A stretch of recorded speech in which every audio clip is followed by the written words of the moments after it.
show. Today I'm Parshas Yisrael. It's on. It works. Are you sure? Yeah. Avi, you want to say hi for us? Hello, hello. Wow. Yeah, we hear you. So beautiful. So beautiful. Good morning. Good morning.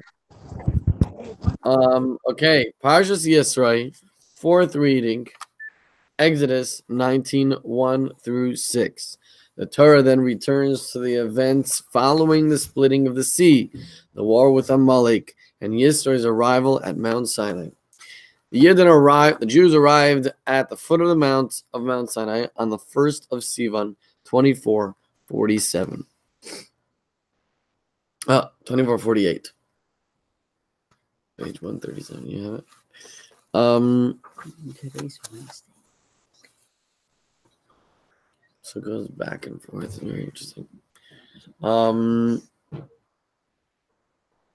You'll speak when you return. I don't know why he's saying it's almost because it's Wednesday. Yeah. Okay, you'll explain to us why you're saying that by your turn. As the Shem. That way I feel like I want to speak. You know. I want you to feel like you want to speak. That's no. It's one of the core gifts that we have here is our ability to listen. And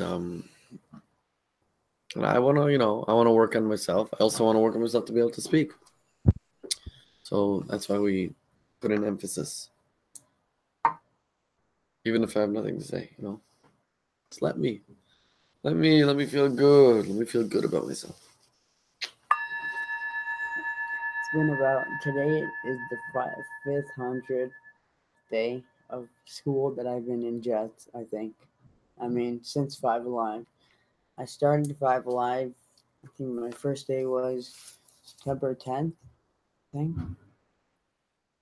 when I started joining, 2017. And it's been 500 days since then. Yeah. The reason why I said it's almost Shabbos is because if Thursday, Friday, and Shabbos, it's 3 more days. That's so like weird. Like the day is running so fast. Brotherly love. Vayichan Shem Yisrael Neged Har Shemos Yates Beis. Israel encamped there as one unit, united people facing the mountain. So I guess that everyone is brother. Everyone loves each other. And I guess that since they're all together, they all had like a connection. Avi, would you like to say a few words for us, please? Yes, I would. Good morning, everyone. Let me start off by reading. God's presence refused to dwell amid discord and disharmony. Only when the Jews were unified in harmony with each other could they achieve the harmony with God necessary in order to receive His Torah.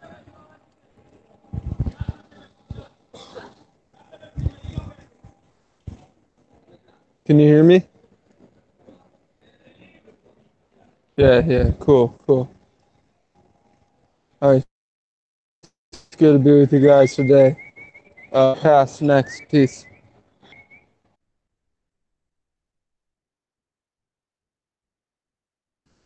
All right. Thank you, Avi. Good to hear from you. Good to see you. I'm going to start this timer so it's bigger.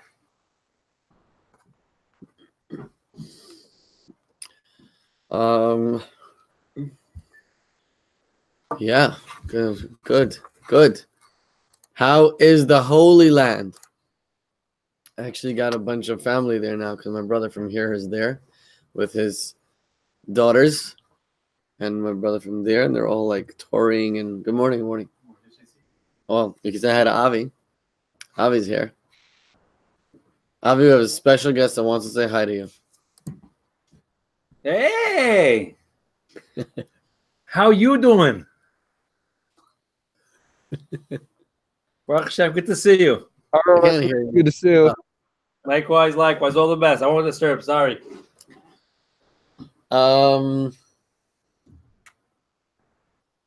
Yeah, good things. Okay, let me read further.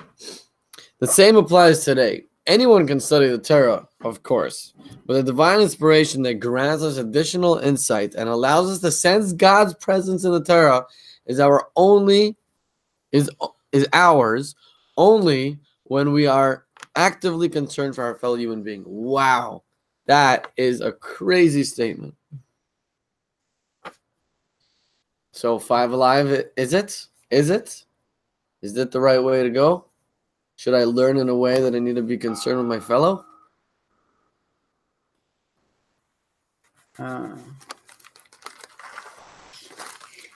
My father and my brothers just went to Israel to visit my brother. I was about to go, but I didn't. Whatever.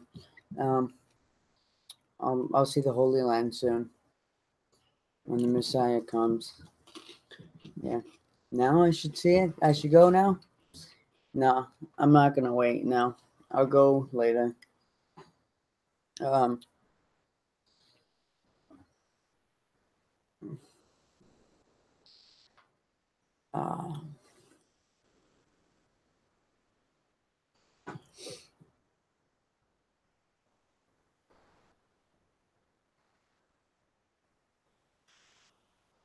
Not even doing.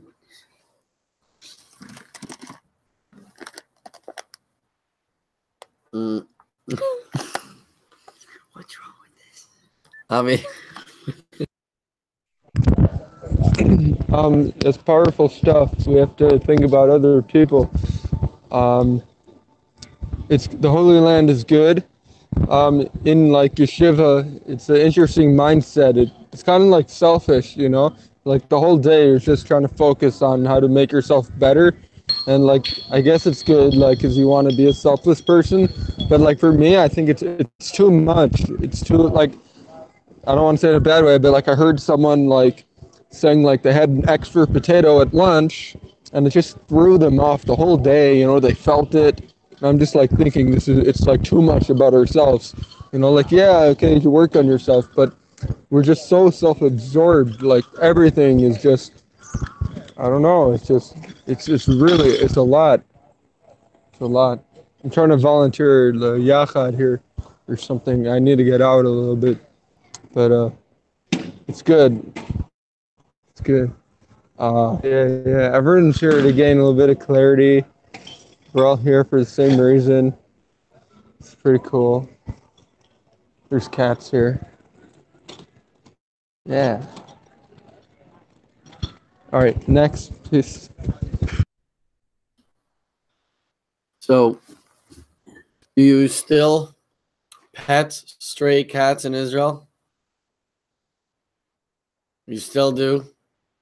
Wow, you're a very caring person and brave. But that's pretty amazing that you're mentioning that, and that's what we're learning about. Is part of working. Well, Torah we know is lashon hara. Torah is the same word actually means a lesson, a directive in life. Like it's not just like a storybook, a history book, or anything like that. It's here to give us direction, and everything in the Torah is here to teach us something and how to live our lives. So the Torah is about working on oneself. That's what it is. And at the same time, what we're learning today is about Vayichan Sham Yisrael Neged Ahar, that the way that they stood there, like in the singular, they were there like as a singular person, because they weren't just concerned about themselves. Part of working on yourself is being concerned with others. And I think, like, you know, you're amazing. looking for volunteer work and looking to how to help out and get out, which is do that. You're just super awesome, bro, and keep it up. Is an important thing. And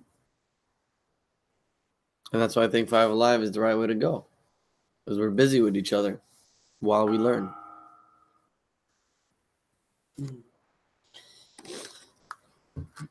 There's an additional lesson here.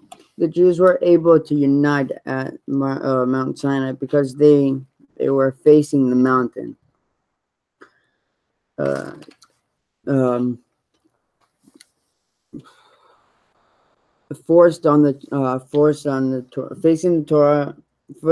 the mountain, forced on the Torah.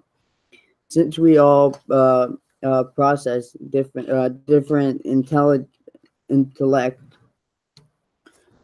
intellectual facilities, emotions, character traits, and viewpoints, there is no natural way that we can maintain our individually and still function as one unified body. Only if we are forced on God do our different studies suddenly cease to be obstacles to unite. I can't finish it. I have 2 seconds. Avi? I'll continue. If only we were focused on God, do our differences suddenly cease to be obstacles to unity? Our differences still exist, for they are all necessary in order to fulfill our collective divine mission. But our shared devotion to God's will transforms these differences into stepping stones toward our goal rather than barriers to it. Likutei Slichot, volume 11, page 250. It's pretty deep. It's like when there's like one piece of chicken left at lunch, and I'm like, I'm gonna go get it, and then someone else is about to, and like, I'm thinking like, what's the difference, you know? If we're all basically the same like soul, like, I should want him to get it, and then he gets it, and then I feel like, oh, why did he get it? I wouldn't have taken it if I was him. And my ego is like, oh, I'm better than him. To work on your ego. Is there a way to like totally have a pure ego? Because no matter what you do, even if you like sacrifice something for someone, you're like, look what I did. I don't know. Is there a way to just, how do you work on your ego? Next. It's a good question. I just want to point out what we're learning from here, right? So we said, first of all, the idea of being united. That was the first step. The first move is that we're completely united. That means by being united, that's how we're able to receive the Torah. That's how we're able to apply the Torah and be successful in accomplishing whatever we need to accomplish in the Torah. The second lesson that we learn from this is that how are they able to unite? Not by negating oneself. It's not by just saying like, oh yeah, I'm a nothing. I'm a doormat. I should be not, it's actually by seeing the differences between us and directing it anyways towards the same goal. So when the goal is the Torah, right? It says Vayichen Sham Yisrael neged Har. They were facing the mountain as one. What does that mean that they were facing the mountain? They got the Torah on the mountain. It means that they were all the Yidden were directed towards receiving the Torah. So when you do that, then the difference is like we complete each other. So if I was able to finish this thing, I was gonna say that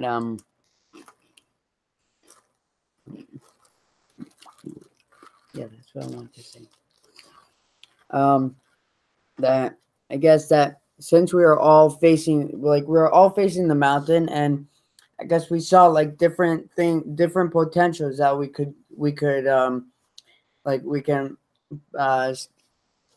do. Like we can see that when we're all together, we don't like if you're watching a video, if you're watching a movie with your friends and it's a sad video, you're not going to cry in front of them, because they're gonna think that like, oh wow, you cried in like by a movie. Like you don't like want people like to like see that that's what you are. So you're usually different. But when you're by yourself, you could cry by a movie without anybody making like a fuss about it. And like I think like since they're all together, they're all different in their own way. So yeah.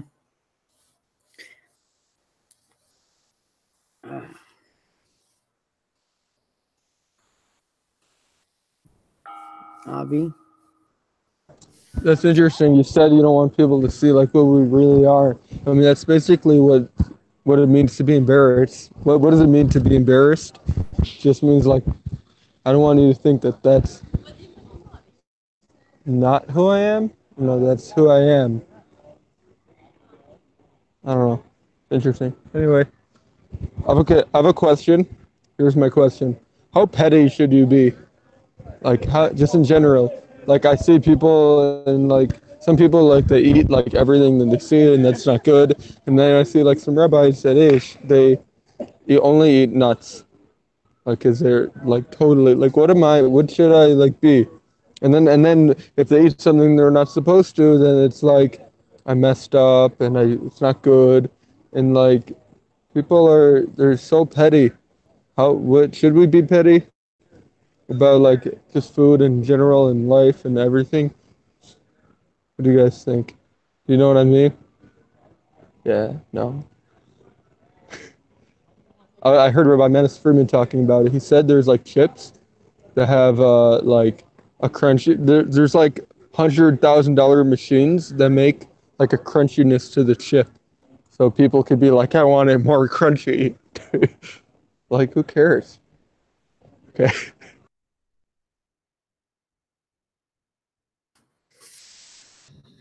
Wow. Okay. So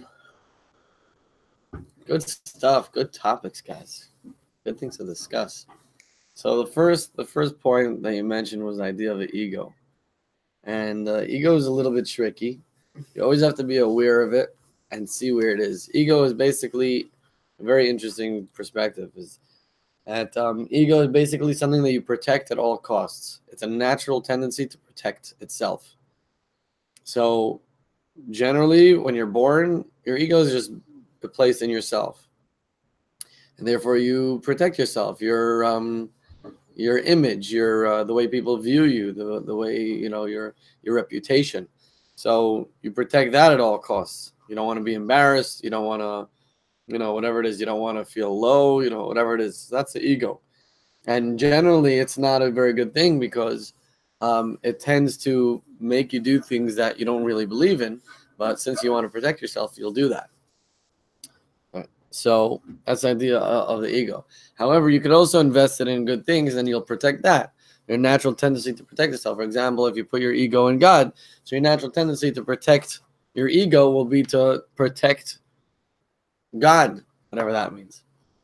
So ego could be a very good thing. Just depends on what it's invested in.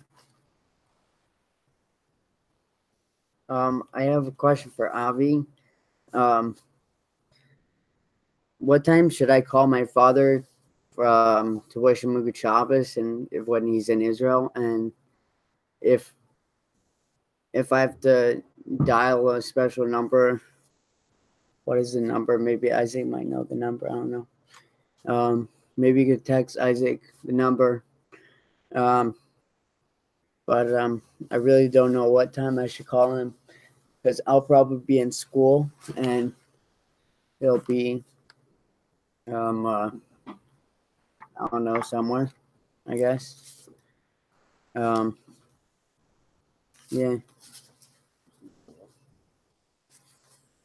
No.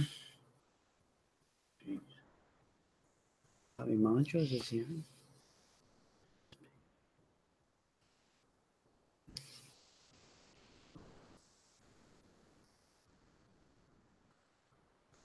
I'll give you 20 seconds. Hi, Avi. Y'all saw him in Israel. Yo, Haley got Aaron. Yo, bruh.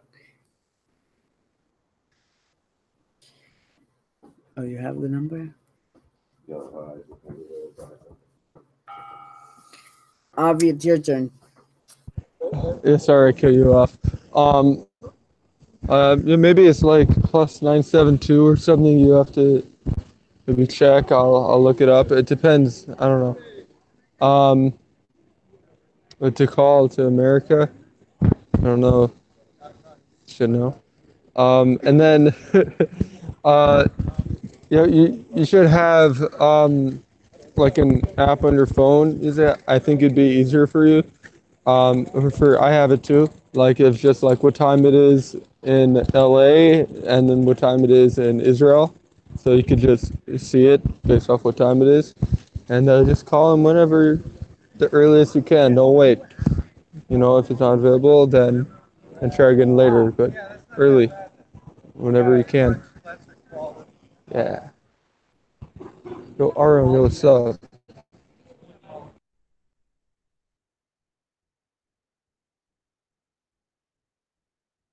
Next, please. L'chaim.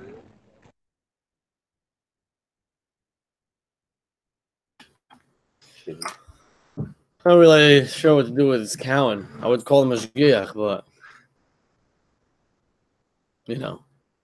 he is a mashgiach. Okay. There was also something that you said that I really wanted to respond to, and I don't remember what it was. I didn't write it down. But yeah. Oh, the dial direct is 011972, and then the number. But you should, if you don't, whatever, make sure that you have a way to dial it. You don't just call direct because then that will cost you a lot of money. You can use like Google Voice and things like that.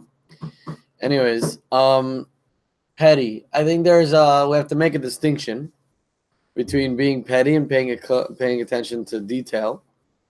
But just to jump right in and answer kind of that point, what you said, in regards to food, Chassidus takes a quite a simple approach. There's idea of iskafia and there's an idea of ishabcha. That means iskafia is basically just indulgement. If you're just indulging, like, why are you eating it? Even if you're eating a steak or nuts or chicken, it doesn't make a difference what you're eating. Why are you eating it? If you're eating it for self-indulgement, so then Chassidus basically tells you to distance yourself from it. No, don't do that. Control yourself as best as you can. The opposite is isabcha, which means that you basically do it for the right reason. So take that steak, you should eat it, but use that strength and do a favor for someone. Use that strength and learn something. Use that strength and serve Hashem. Avi, give me a thumbs up if it is 5:50 in the afternoon. 6:50. 6:50. Okay. So I will try to call my father tomorrow early. Try to find the way.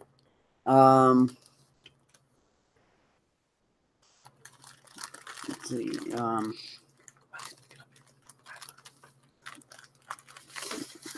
Fourth reading, Exodus 19:1-6. The Torah then returns to the event following the splitting of the sea, the war of Amalek. Then Yisrael arrived at Mount Sinai. The Jews arrived at the foot of Mount Sinai on the 1st of Sivan, 2448. So it took them about 2 months to get to Mount Sinai.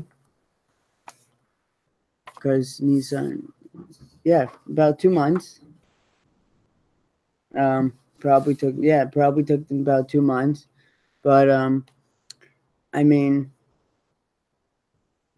when we go back to the splitting of the sea, we're like seeing how God is protecting us. Shalom. Shalom. That's short. Hey, good morning. Good morning. Next. Of course. Avi. It's good to hear from you, everyone. Shalom, it's good to hear that it's a good morning.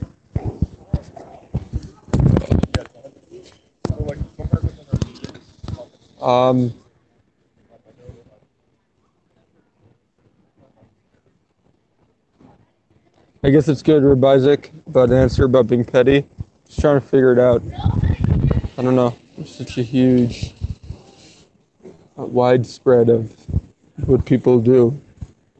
Crazy. It's interesting. Cool. Yeah. All right. L'chaim.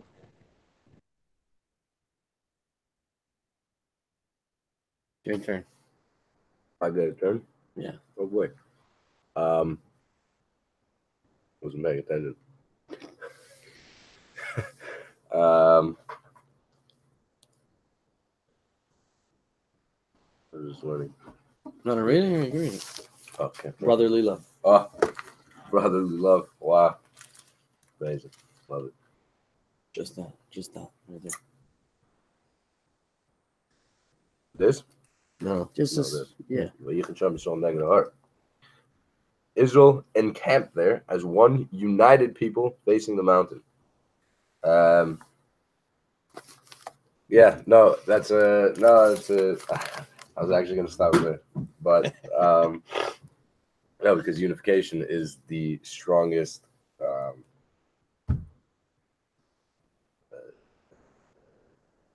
Makes anything stronger than it is originally. If there's unification within the group, say you take a stick, one stick, you're able to break it in half. You take a whole bundle of sticks, unify them, tie them all together. You're not gonna be able to break them.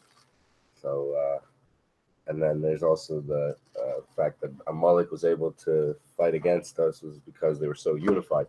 All the nations were unified against fighting the Jews, and that's why they were such a powerful. Yes. We, So we said actually 2 points here, and they're both very interesting. Well, one of them was that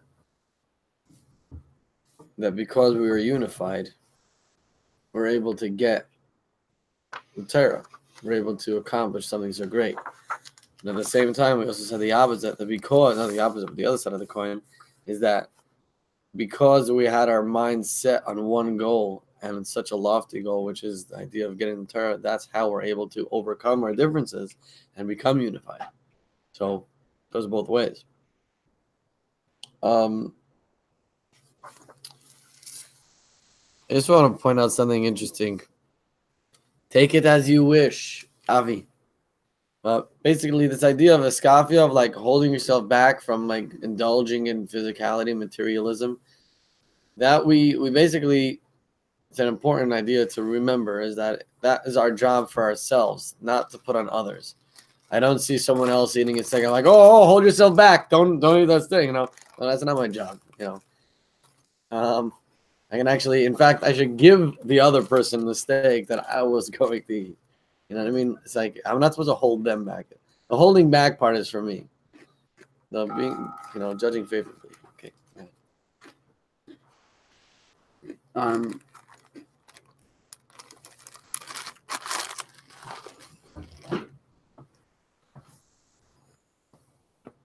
Let me see. So I guess that I guess that when by the splitting of the sea wanted the Jews back is because he realized that I don't know what he was realizing, but I mean that when he wanted them back, he took his whole nation and he said to them, let's all unite as one and let's go and try to defeat the Jews. And I guess that they were unsuccessful, beaten, and I mean they're all together as one, and they didn't even leave each other's side. They all like went, even if someone wanted to leave, he was like, no, I'm gonna stay with the group. And yeah,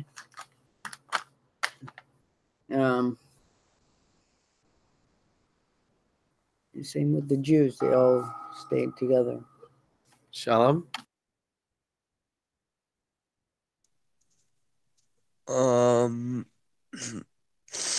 Yo, Callan, didn't see you before. Good morning. It's good to see you.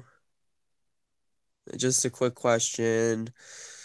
What were the Jews doing that made them not unified, that they weren't able to fight all the other unified nations, especially that the Jews had a lot more power, considering they just got the Torah, they're the OGs, and even unification shouldn't be able to destroy them, shouldn't be able to put them down like Amalek did. All right, pass. Hey, Avi. Yeah. Yeah, thanks for the clarification. It's a good point. Also, I think it's interesting. I don't know if I talked about this, but Jews, they got the Torah from like God. He's like, yo, this is the Torah. Moses, he's like, this is it. They're like, okay, it's a miracle, we accept. And like a few days later, they're like, okay, yeah, we're just gonna do some like idol worshiping now. Like what's that about? Like seriously, that's pretty bad. On a scale of 1 to bad, that's like bad. Bad. It's like people who come to yeshiva and they said, look, I'm here because, I had a miracle and they're here for 3 weeks, It's kind of like the same thing. It's interesting. It's like you can't just have something one time and then it ended and then you don't have it anymore. You have to somehow always have it with you. And you have to know it. L'chaim.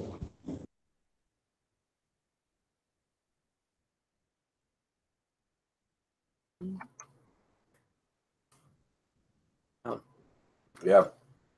I have It's pretty interesting, Avi, the comparison between the Jews like seeing miracles openly and then going and starting worshiping idols.